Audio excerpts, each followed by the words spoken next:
Let's go. As one Crookshank, your one and only Move Swiftly speaker, checking in for a daily Move Swiftly thought, giving you a perspective on teamwork which you will not get anywhere else. Where we do not teach you how to rise to the occasion. We teach you how to fall to your level of preparation. And saying that, today, the goal was a 10-mile run.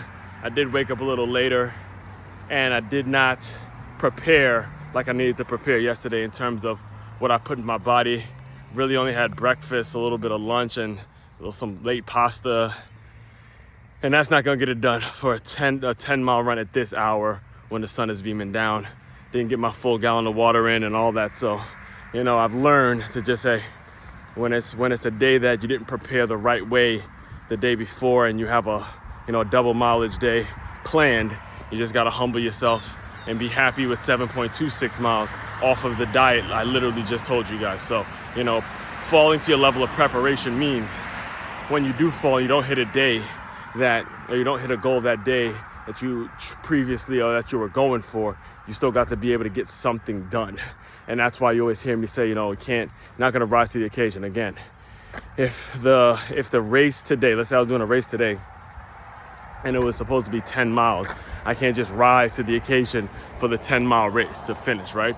You have to have been falling to your level of preparation the week before, the night before, the week before, month before, knowing that you got that 10-mile race. And that's what we teach over here on the Move Swiftly platform, falling to your level of preparation, all right? All that being said, as far as today's Move Swiftly thought, we're gonna merge a few things. Gonna kind of merge Final Whistle Sunday with some information about Stay Hired, but used to be Stay Hired Sunday with the Move Swiftly thought. Just kind of give you an update on how things are gonna work. And I may or may not do a live stream today because I do have a Marlins baseball game to get to at 1 p.m. and seeing how this run worked out, it'll take me a little longer to recover, so I might not be able to get on the live stream today because I'm absolutely exhausted and there's a baseball game to get to. And usually going to the baseball games, that gives me a lot of content, give me a lot of feedback in terms of, or give me certain things that I need to be addressing when it comes to picking up on the things I see.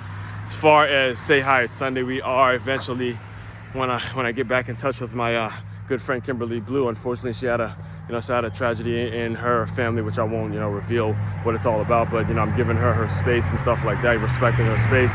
But whenever she we do get a chance to come back, we'll be switching that to Wednesday nights. It's going to be more so about centered around entrepreneurs and staying hired. Still the same concept, but we'll just be doing it on Wednesday nights.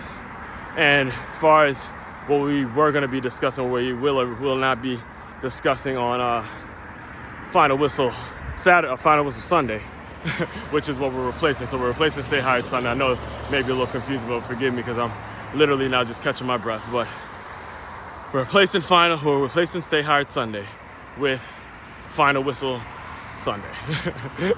Even said it, sometimes you get a little bit of a tongue twist. It really doesn't matter what the names are, as long as you got quality public speakers, quality speakers and storytellers and things like that, right? So anyway, basically because of the football season, a lot of things change for me and my schedule in terms of what it is I talk about and how it is I connect the game for you business owners out there who are looking to build a solid staff and equip, have the right tools, have the right systems in place to build a system so you keep the right staff, keep the right people in place, right? So as far as the football world and what I'm going to be discussing, or what I plan on to be discussing in regards to recapping what we saw yesterday.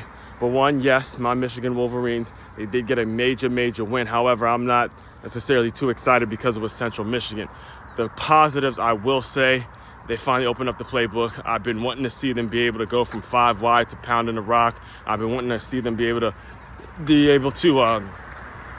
utilize Bryce Underwood in a way which isn't going to get him hurt, but just kind of show certain looks so we can at least threaten with the deep passing game. Started off first play, he throws a bomb down the field that almost gets intercepted. It got dropped, but and again, I did the full game. The full game is on Film Session Saturday, where you heard me say, hey, it's good that he threw that pass, even though it was an interception. Again, should have been an interception, but it's good that he just simply threw it to show the defense that we do have that threat and he does have that arm strength. So that's my takeaway on my Michigan Wolverines. As far as the other games I caught, Georgia, Tennessee, a thriller, and that Florida LSU one, another one where, you know, as if a message can get out to DJ Lagway is like, look, at this point now you're gonna see who's in your corner. You're down, you know, and again you had a rough night in Baton Rouge, and it's about how you bounce back. So I'll go catch my breath now. And again, you may or may not see me on the live stream today. If not, main website to check out to dive deeper into all the work I do. It's makeyourmove.com. That's MakeYamove.com.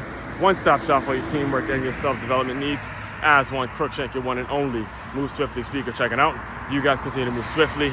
We will talk more soon.